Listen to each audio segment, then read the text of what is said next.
Friend of the show, Jake Crain of Crain Company joins us once again to talk all things college football, college sports in general, some gambling. You never know what you might get.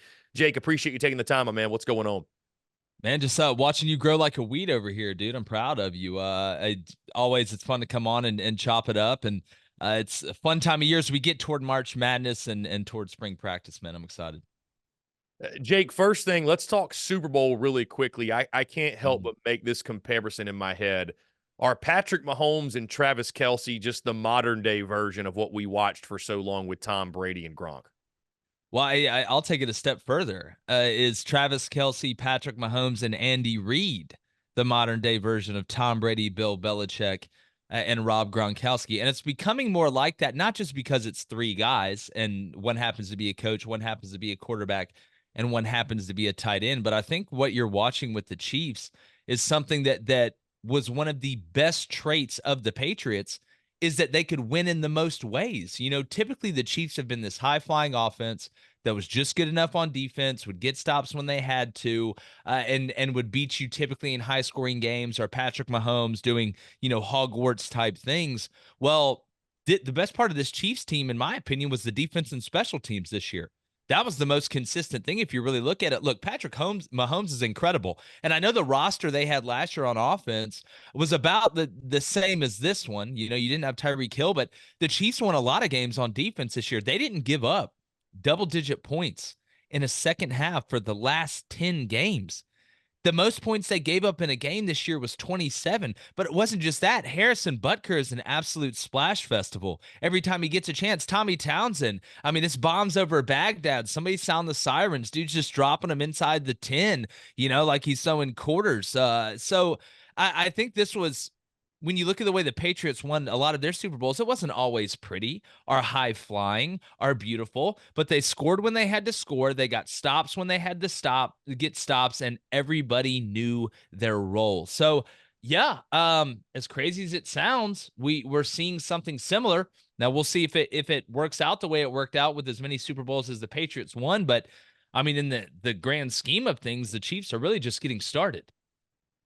Jake, let's jump into the SEC, dive right into this. This coming at the time we're speaking about an hour ago. Matt Zenitz reporting, national college ball reporter for 24/7 Sports. Current plan for Alabama seems to be to promote tight ends coach Nick Sheridan to offensive coordinator, former Michigan quarterback, which you mentioned the David Cohn connection. Former Michigan quarterback helped Washington post big numbers last 2 years under Kalen DeBoer, was previously an OC at Indiana. Now, at the time we dropped this conversation, this may have become official. So, thoughts on the latest from Matt Zenitz, and if Alabama goes the Nick Sheridan route, your thoughts on that? Good hire, bad hire? We'll see. Thoughts on Sheridan as OC at Bama? Yeah, well, first off, I hope it is official by now by the time this gets out, and I hope Nick gets his shot. That's a really good friend of his former teammate and our co-host David Cohn there at Michigan. Know Nick really well. Got to talk to him down in the Senior Bowl. Him and Jamarcus Shepard, who's another guy that I've got a lot of respect for. I wonder if we may see a co-OC situation. But we talked about this on Crain Company Tuesday morning.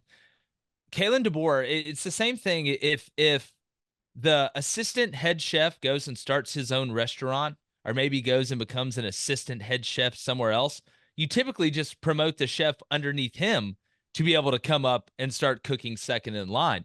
And Kalen DeBoer has a system that he wants to run. He did talk about down in Mobile being able to adjust his system to the personnel. Though this was before Ryan Grubb had left. But Nick Sheridan understands that system. He understands kind of the cadence of the play calling. He's not exactly going to be Ryan Grubb, and I don't think a lot of people understand play calling is typically a team effort. There's one voice at the end, like when Texas calls plays, it's Sark's voice at the end, but there's so much back and forth before the play because coaches are looking at different spots on the field. You're assigned to look at different positions. The tight ends coach may say, hey, look, I've been watching this safety. I've been watching the edge guys. We need to do this or think about this. The head coach or whoever the play caller is, I've been on the headset where guys are like, hey, what do you like here? The O-line coach who just talked to the offensive line, hey, the guys really like trap. It's set up. Let's go run it. They feel really good about it. So having those same voices in there and promoting from within, I think was the smart move, because you don't want to bring in a guy from the outside to run a brand new system, especially when you just brought 6'6" Austin Mack's ass over and the center over who knows the terminology, who knows the system. So I think it's a smart move by Kalen. I think him and Hugh Freeze are in different spots, because when at the end of the season, I said Hugh Freeze needs to call plays because he's already a year in. And if you're going to go down, you got to go down on your own sword. You got to go down calling the plays and what built you up. Kalen DeBoer hasn't had to rely on that for a while, and it's year one at Bama. So promoting from within, I think it's a smart move, and I'm excited for Nick, and hopefully it's official. Jake, changes with the coaching staff. No more Nick Saban. Over/under win total at 9.5, which is the same as Ole Miss, Missouri, LSU, those types of programs. How do you think Bama fans are going to handle being mortal now? Well, the one, I guess, feather in the cap, or maybe, arrow in the quiver that Kalen does have, is that Saban didn't win a national championship in the last 3 years. But the problem that Kalen DeBoer has is that the standard at Alabama is still the highest it could possibly be, because Nick Saban won all those national championships and is coming off an SEC championship. But two things can be true at once. The standard cannot be lowered, but reality has to be accepted, right? You're having a changing of the guard. If you think Kalen DeBoer is going to be Nick Saban, then there's some oceanfront property in Kansas that I could sell you for a price that'll blow your mind. He's going to be really good, but I will continue to say, and fan is short for fanatical, so I'm not expecting any patience. If you're not going to get patience from, no offense, the Mississippi State fan base, you're not getting patience from Alabama's fan base. That doesn't exist. They're like the Soviet Union now, to quote my good friend T-Bob. It's either perfect or it's awful. There's no in between. They won't accept it. But Kalen DeBoer's tenure, Chris, in my opinion, is going to be defined by the level of freak out the first time something inevitably goes wrong. Because even when something went wrong for Nick Saban, what did he have? One, all these championships in the past, so you trust him. And two, every time he's fixed it, including last year when they beat South Florida with a lacrosse player at quarterback, and he still fixed it, and they went to the playoff.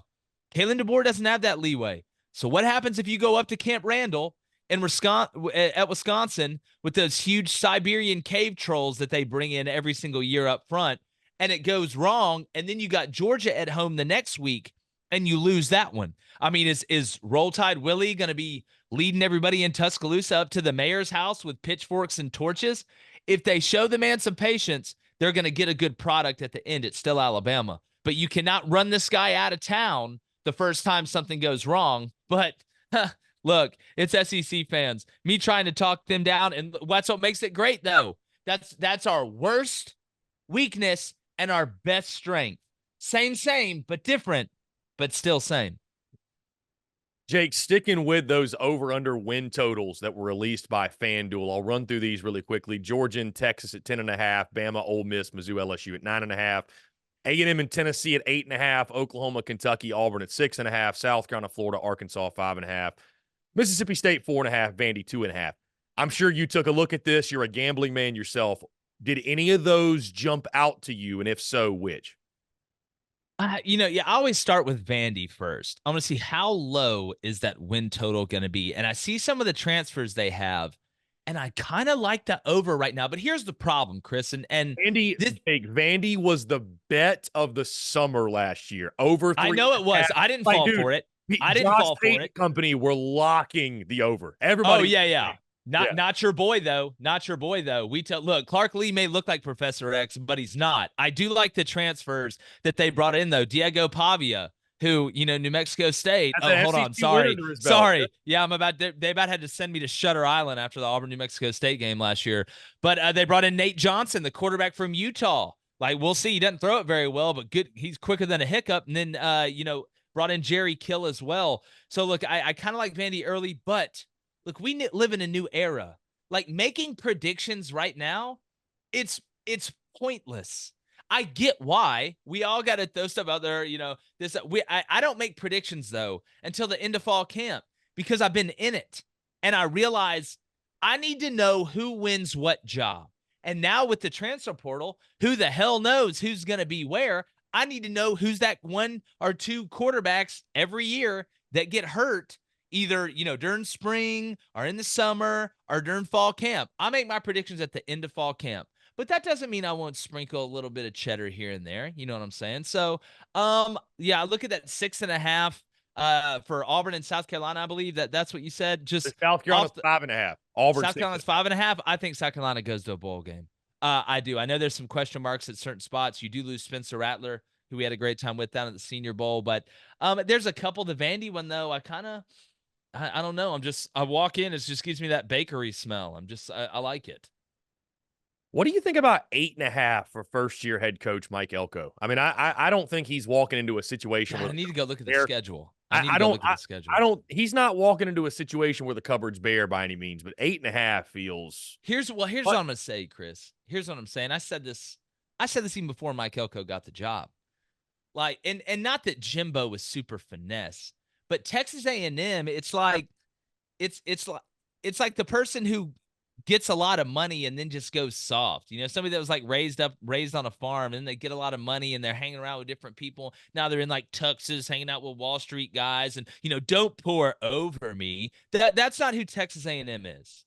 Texas A&M should be, and look, they got oil money, but there's a lot of gritty ass people with the oil money. I think at Texas A&M, you got to be like Rip from Yellowstone, man. The 12th man. That place was built. One of their biggest monikers, the 12th man, is built on, the walk-on kickoff team, right? Or the extra guy that does, above and beyond on special teams, the grittiness, the physicality, the junction boys, John David Crow. Like, they're not this soft finesse. Oh, we're going to have a bunch of prima donnas and we're going to run around. Johnny Manziel was the anomaly. To me, that's not who Texas A&M is. Texas A&M is the guy that says, look, if we want to go outside and get in a bar fight, then I'm going to whip your ass. And not that they've won all these championships. That's not what I'm saying, but you do have an identity. And Mike Elko, to me, just fits that perfectly. Not that it always works. Sam Pittman fit that perfectly at Arkansas, I thought, and that hasn't worked out. But Mike Elko has shown you he can be a really good head coach. Sam Pittman had never shown you that. You didn't know. Mike Elko's done the job at Duke, where if you don't dribble a basketball, they don't care. But I think Coach Elko can get them back to being gritty and have that chip on their shoulder, and not a bunch of guys just riding around being prima donnas and not going by the standard that Texas A&M is used to living up to. I tell you what, man, the more I look into this, the more I like it. There's a lot of pieces that I like, and Mike Elko, I mean, the man has showed us you can do more. He can do more with less. No expectations for the Aggies for the first time in a long time. Man, I think it's just setting up, isn't it? Yeah. It's just setting up. And look, I tell you, I need to go back and look at the schedule. But Texas A&M is one of you return your quarterback, right? A guy that we've seen that's been able to have success. I like the direction. I think this is more them. I think they were trying to be something they weren't. They were like the Beverly Hillbillies. And I don't mean that disrespectfully. I mean that it's just out of their element, and they can't operate at their highest level of efficiency when they're out of their element like that. That's just what I believe. Some people think I'm crazy. Well, and you mentioned, Jake, too, the prima donna thing with Texas A&M and Jimbo, and I just go back to SEC Media Days last year when I think all of the players are wearing sunglasses. And I think I feel like at that point we should have known, like, this is going to. That's not y'all. Like, stop trying to be something you're not. Not saying that you don't go out there and think you're going to win every game, but look, man, y'all are a lot more Mike Winchell than y'all are Deion Sanders. Don't forget that. And that's not a white or black thing either. It's just kind of the way you go about it.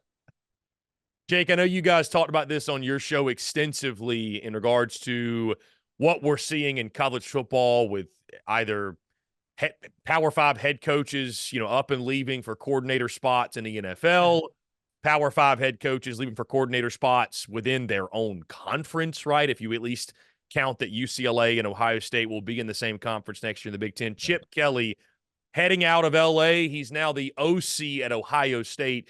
You're not worried about it in regards to this taking over college football, but your overall thoughts. I mean, the optics of this is crazy, I feel like. Where I know UCLA, they've got their own issues, but for Chip Kelly to up and leave for the OC job in Columbus, you're Your reaction to that, and does it scream to a Yeah. bigger issue in college football, or it's something you're not really worried about? No, I think this is the biggest manufactured crisis I've ever seen in my life. Like, we have stuff to worry about with college football. Stop with this. I know it's talking season, and this is like we always reach the furthest, the earliest in talking season from a sports media standpoint. And I'm not even 4 years in, but I've figured out that mystery. Here's what I'll say. We got to be able to separate these things, right? Every different coaching job is circumstantial. We have a very bad habit in sports media of putting everything into one pot. It's everybody just like this. Everybody says, oh no, now everybody just wants to go to the NFL. Here's the funny part. Man, I tell you what, where was this panic when Pete Carroll and Nick Saban and Urban Meyer and Jimmy Johnson and Barry Switzer and all these guys that were dominating in college tried to Steve Spurrier tried their hand in the NFL? Like, the NFL is the highest level of football. You don't get mad when a guy goes from AAA to the majors. Some guys never get the opportunity to coach in the NFL.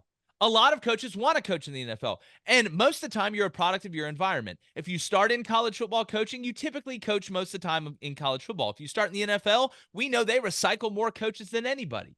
But this fake narrative of, oh no, Jeff Hafley left being the head coach of Boston College to go be the defensive coordinator for the Green Bay Packers after he was almost fired this past season. Going into next year, he was going to have to win 7, at least probably 8, in an ACC that nobody knows what the hell's going on right now. So he kind of struck while the iron was hot. And Jeff Hafley is more of an NFL guy, in my opinion, than he is college.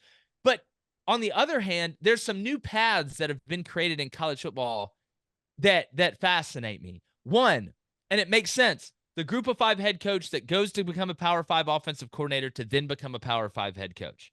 Right? Sean Lewis leaves Kent State to go be the offensive coordinator at Colorado.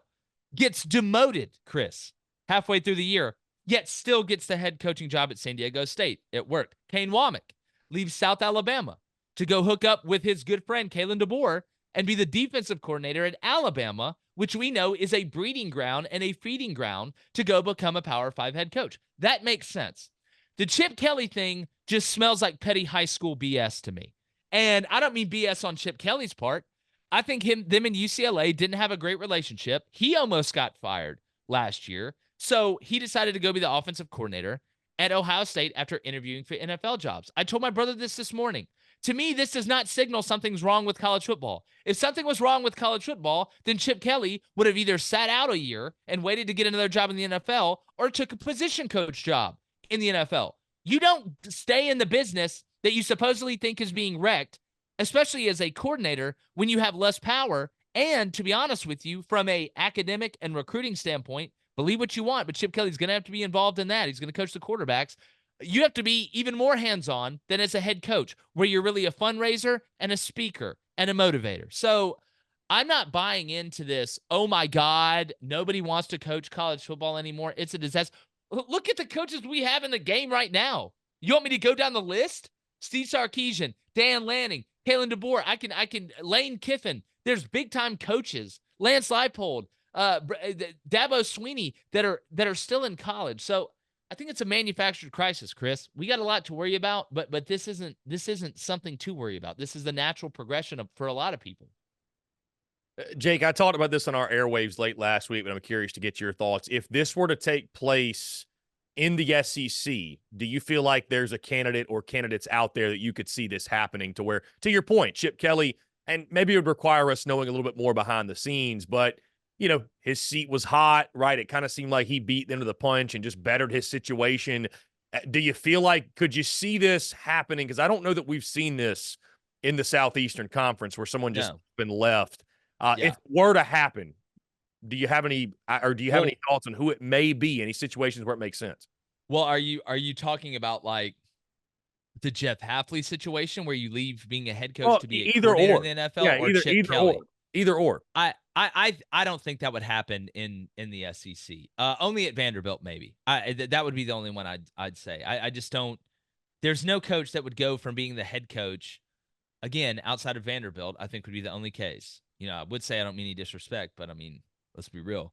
No, I don't see that happening. I would be shocked. I feel like the only way that it could happen is kind of what you saw with the team that their conference just died, and they're going to the Big Ten, and there's been problems even outside the ones that I brought up with Chip Kelly and UCLA. So no shot in hell. Hmm.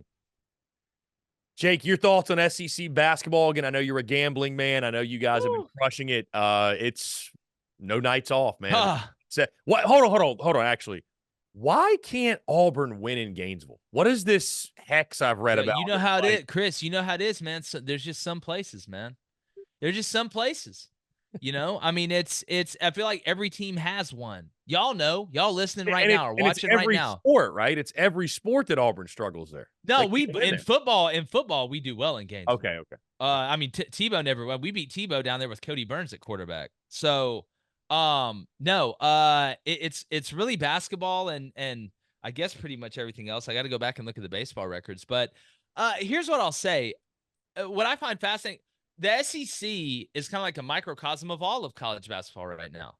I guess you could maybe say that UConn is that maybe getting close to being that one team on the shiny hill. I don't believe in Purdue. I can promise you that. Their guards can't play defense. I know Zach Edey is straight out of Mordor, but if you're not going to win it with Ivy at guard with Zach Edey, I don't think you're going to win it with, the two guys from the Y, even though I'm a big Braden Smith guy. When it comes to nobody can win on the road, really, in the SEC or anywhere. I just watched Kansas get their pants pulled down again on the road. Who's winning on the road? Like, name me a team that's just going on the road and beating quality teams. You can't find it. That's what's going to make this March Madness so incredible. I mean, there was a lot of parity last year. Typically, there's a decent amount of parity in basketball. This year, man, who the hell knows? Thank God it's played on a neutral court. That's going to be the funniest part.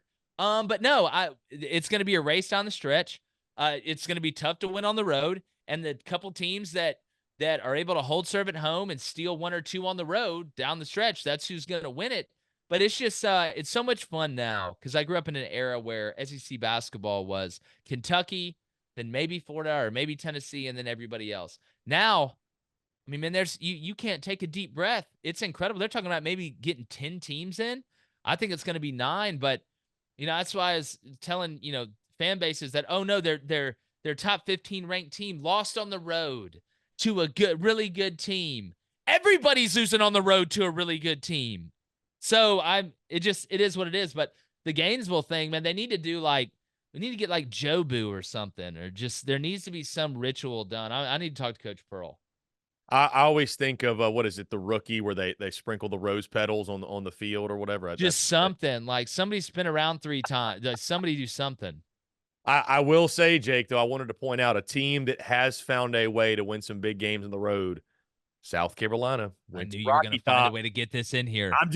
No, Chris, you're right. One of the best stories in college basketball. Without a doubt. Without what Lamont Paris has done is incredible because they do it as a team and they know who they are. We talked about the Chiefs earlier, knowing what their role is. But we'll see down the stretch. You go to Auburn.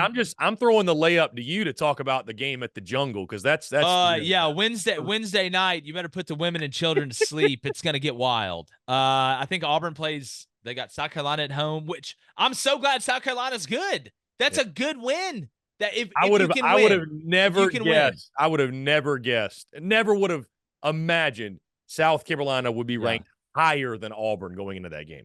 No, it's absolutely wild. So, kudos to Lamont Paris. And again, I mean, you look at all the guys that are doing well in the SEC, which is damn near everybody. But no, the Jungle, it's Wednesday night. It's, again, you better either go with a blindfold or a Tommy gun. The choice is yours. So, Jake, who's the best team in the SEC right now? If you had to put if you had to make a pick, like who right now, who's the best team? Neutral court?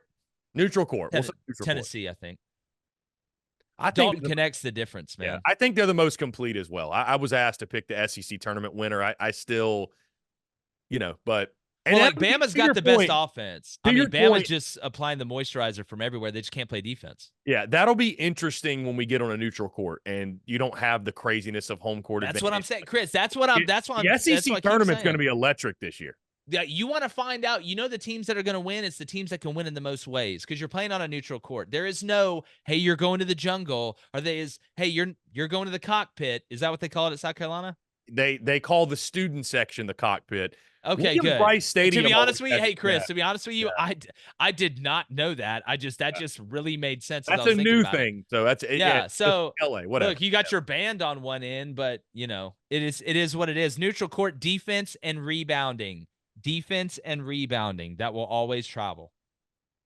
Jake, last thing, and I'll get you out of here. How did your Super Bowl bets end up? I won $850. I went all in on the Chiefs. Here's what I did. I bet the national anthem over 90.5 seconds. And man, Reba, she snuck it on me on the end. She was going fast at the beginning. I thought there was no chance, but she held that.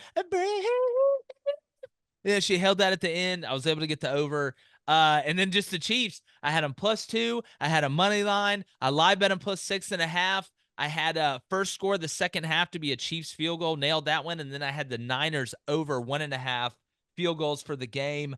Shout out Jake Moody. The extra point is what it is, dog. But no, the only one I missed out of the all the bets I had was I had Justin Watson first touchdown at like +4,000. I was just going out there. But no, it was great, man. And we got a new bet online, our new bet sponsor, Bet Online. So we're really excited.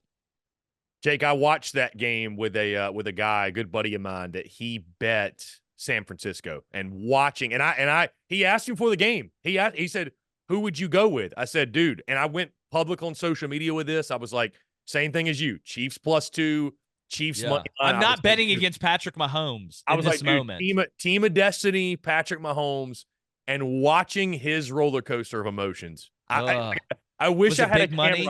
Was it big money? Not crazy, but I mean, the competitive juices get flowing, and you want to win every sure down. But no, I wish I had a camera on him, and I'm sure there were many like him. But like the roller coaster of emotions of a gambler, it's almost another level of being just a diehard sports fan. Dude, on the live stream, like we did the live stream to Super Bowl, and my brother bets like big money. He won $4,000 on the Marquez Valdez-Scantling touchdown. But he also lost some other bets. So we created the square of despair, where on the live stream, if you lost a bet, you had to go over there and whatever it's like the cuss pillow, like we had in baseball. Scream whatever you want into it. That way nobody else, hears you. That came off a lot different than I meant it to, but you get where I'm going with it. So no, it's fun. It's fun to watch the meltdowns and the triumphs. I get a lot out of both.